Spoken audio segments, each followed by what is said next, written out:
In so many ways, you wrote this sermon. So many of you have come to me voicing a despair about our collective future that it quickly became clear that something needed to be said. Whether it's rampant anti-Semitism, politically motivated violence and murder, Israel's longest and bloodiest war, our problems with immigrants, the state of our universities, the friendships and families torn apart across ideological divides. Well, you could probably add your own to this list. It just seems that hopefulness is in short supply. Recently, I read an article in The Forward, nation's premier Jewish newspaper. Would you believe there's a high holiday helpline for rabbis? It seems that younger rabbis are calling in despair. They don't know what to say to their congregations at times like this. A therapist who answered their calls says that she's getting mostly calls from younger rabbis, and she thinks, her theory is, that the Altakakers, us, the old people, we tend to think that we're immune because, after all, we've been through it before. I have news for her. None of us are immune. I feel your pain, I hear your pain, and I feel my own. So in speaking to you and being in touch with my own state of affairs and feelings, I've done a lot of thinking and reading, and I want to share some insights that I hope will give you some resources to face the future. And first, an important qualification. In our personal lives, many of us still have joy. We're incredibly resilient, and we remain hopeful. We have children, we get married, we celebrate birthdays, we travel, we build homes, we take jobs, we excel in our careers. Hope lives vibrantly, and you should not feel guilty about that for a second. After all, I'm a grandparent. How could I be anything but hopeful for my 3 grandsons? So it's not all doom and gloom. However, I want to focus on the broader scope of hope, a broader vision for the country, for Israel, for the world, for humanity. That's the place where so much of our hope just is faltering. Interestingly, there are Jewish moments when that personal hope and global hope kind of overlays each other so compellingly. Let's consider, for example, a Jewish marriage. What's a wedding if not an unbridled expression of hope? And yet at the very moment that two people stand beneath the chuppah, imagining their lives together, Judaism says, well, don't forget our people. Remember our national aspirations. In the last of the 7 blessings, the Sheva Brachot, our sages have added the following phrase centuries and centuries ago. Mehera Adonai Eloheinu Yishama ba'arei Yehuda v'chutzot Yerushalayim kol sason v'kol simcha kol chatan v'kol kala.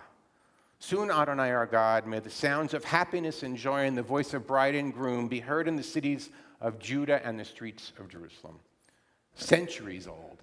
This is an affirmation that no matter where we lived, no matter how hopeless the future looked, our people envisioned no greater celebration than Jews dancing in the streets and cities of Israel. Imagine what it meant, though, to say these words in medieval Europe, or in distant Morocco, or in Spain as the Inquisition raged, or in the oppressive USSR. And yet, our people sang. They sang with the full knowledge that the aspirations expressed in that prayer would likely not be realized in their lifetimes. And for nearly 50 generations, dancing in the streets of Israel and Jerusalem was just the stuff of dreams, an impossibility.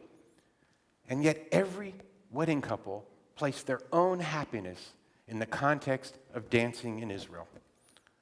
What does it mean to hope in the face of such improbability? Perhaps it's the reason we put so many modifiers to the word hope. There's renewed hope, false hope, unwavering hope. I know, I asked AI. Vain hope, faint hope, boundless hope. Well, I want to introduce you to 2 more. They're a version of hope that I've found particularly meaningful. The first one that I'm going to talk about is patient hope. And the second one is pessimistic hope. So let's start with patient hope. It is something we Jews know well. The very story we tell of our people's origins reflects and I think teaches collective patience. The Torah recounts that for 400 years, the Israelites languished in slavery in Egypt. And then when they finally got out, for a journey that should have taken a week, it took them 40 years. All jokes aside about getting lost in the desert, it's about patience. 440 years is a long time to hold on to a dream. You know, you've heard that cute phrase about Jewish holidays. They tried to kill us, we won, let's eat. Well, I'm going to modify that. They tried to kill us, they kicked us out. They tried to kill us again, they kicked us out again. They oppressed us, they tortured us, we survived. When do we get to eat? Of course, we're not the only ones who can claim to hold on to patient hope.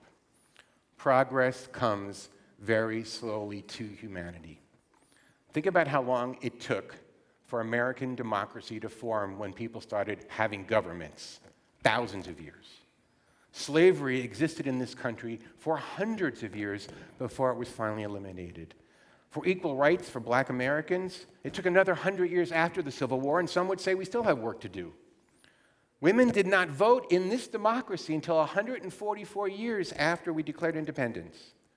Across human history, generations lived and died aspiring for things which we now take for granted.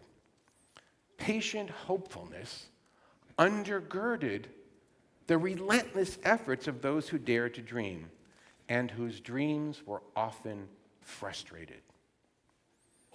Human experience may teach that we must never stop working to achieve our dreams of a better world, but history reveals that progress is often murderously slow. Now let's turn to the more complex phrase, pessimistic hope. It's so discordant it may take some unpacking, so here we go. There's a kibbutz in Israel just north of the Gaza Strip. It's called Yad Mordechai. It was founded by Holocaust survivors, and it's named after Mordechai Anelovich. He was the leader of the vanquished Warsaw Ghetto Uprising during World War II. Tour groups frequent the kibbutz because Yad Mordechai was the crucial last line of defense as the Egyptian army was advancing on Tel Aviv. They held off the Egyptian invaders just long enough so the Haganah could organize and come and push them back and save Israel.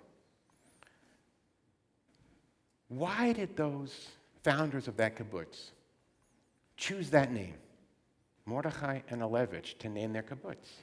After all, he led a revolt that was doomed before it began. There was no chance that a poorly armed, heavily outnumbered band of Jews would succeed against the mighty German army. What did they hope to achieve? And importantly, why would the founders of a kibbutz in Israel choose the name of someone who was defeated as their name for their kibbutz?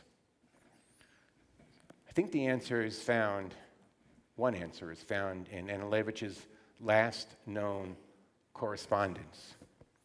He wrote to his followers, "The opposite of despair is not hope. The opposite of despair is struggle. The opposite of despair is not hope. The opposite of despair is struggle. The struggle is at the core of one's purpose. Even knowing that success is unlikely, it's such a powerful insight. Process that for a minute. Struggle is at the core. That's the gift from those valiant fighters. They are proof that even unrealized hopes, if they're acted on, can dramatically alter the future.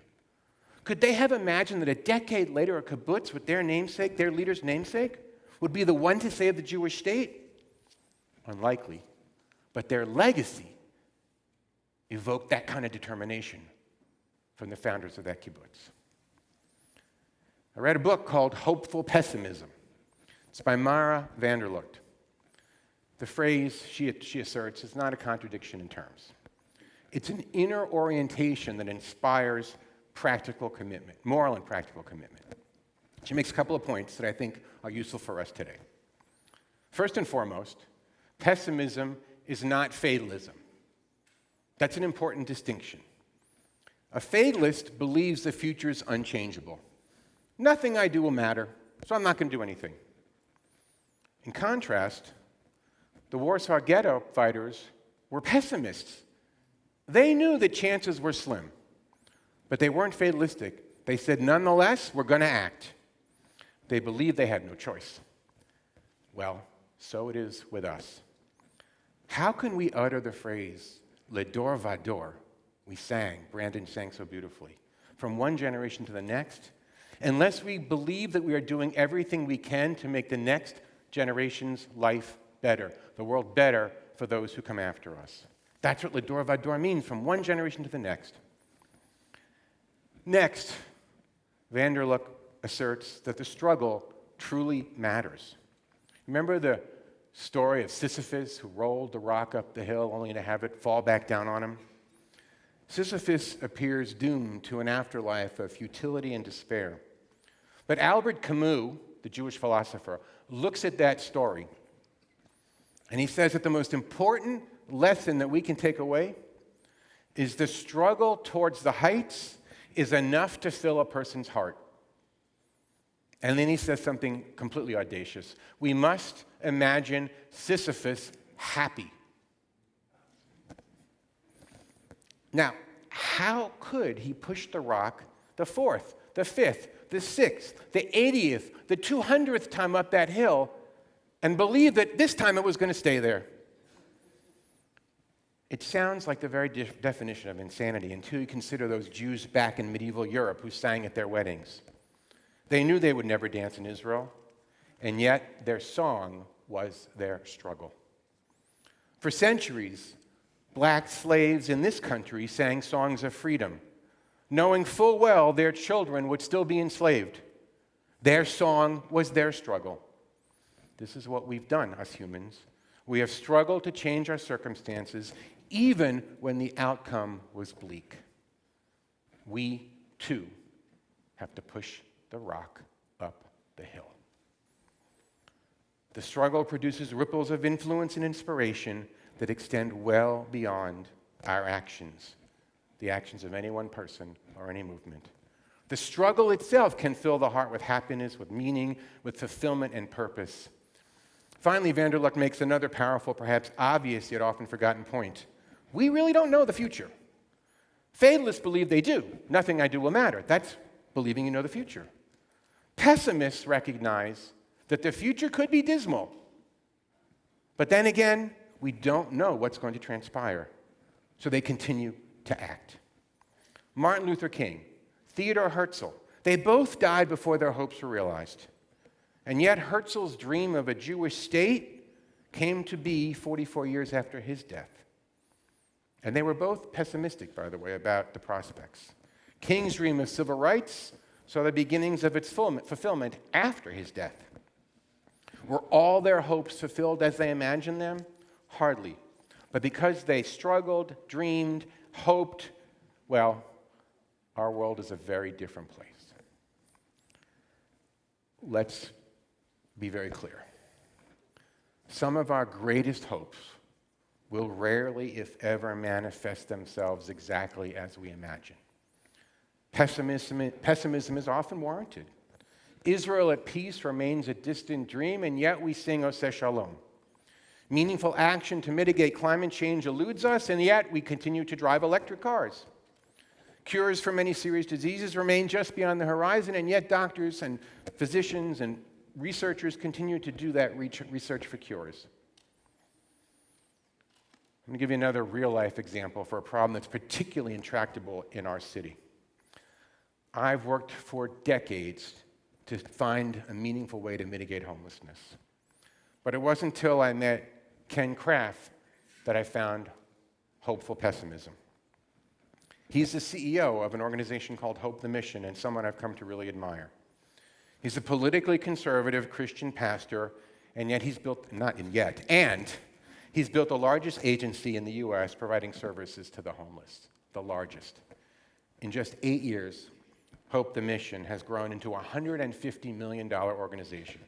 It houses nearly 4,000 people nightly, it feeds 7,000 daily, and it manages over 30 properties serving the homeless. Now, their very name captures their vision, hope. And at the same time, it would be naive not to acknowledge that Hope the Mission faces countless obstacles, from neighborhood opposition to failed initiatives to financial shortfalls to self-defeating government bureaucracy. Sorry, Mayor. But you got to own it. I think that Ken wakes up many days feeling like he's rolling that rock up the hill. For every person housed, 10 remain in the street. And then he meets a mother who just needed 3 months in a shelter to find a job, a home, and stability. Or a drug user who remained in a Hope rehab facility for a year and has been clean. Or a teenager just out of foster care who, because now they have a place to live, can go to community college. Ken knows that hope is in the struggle. A final fable about a hopeful pessimist. You might have heard it, but it speaks to the moment. A woman is walking down a beach filled with sand dollars, washed up from a recent storm. Every few feet, she picks one up and she flings it into the ocean. A man sees her and says, "Why are you bothering? Don't you see all these sand dollars dying on the shore? You're not making a difference." She looks at him, she bends over, she picks up another one, she throws it into the water, and she says, "For that one I am." The future will always remain a mixed bag of successes and disappointments, and we Jews are acutely aware that our path through history has certainly been fraught. And yet we'll continue to embrace our Jewishness, to contribute meaningfully to the nations we call home, to teach our children, and to live our lives with purpose, and yes, we will dare to live our lives with joy. We are justifiably pessimistic and constitutionally patient. It's captured in the very words of Israel's national anthem, Hatikva, the hope. As long as in the heart within the Jewish soul yearns, our hope is not yet lost, the hope of 2,000 years. So my wish for all of us as we face the year ahead is that we will find fulfillment in our actions. We will find meaning in our struggles. We'll find satisfaction in the small successes and celebrations in our personal lives. And that we will always internalize the words of the wise, wise sage. Victory may not lie at some high place along the way, but in making the journey through life, stage by stage, a sacred pilgrimage. Amen.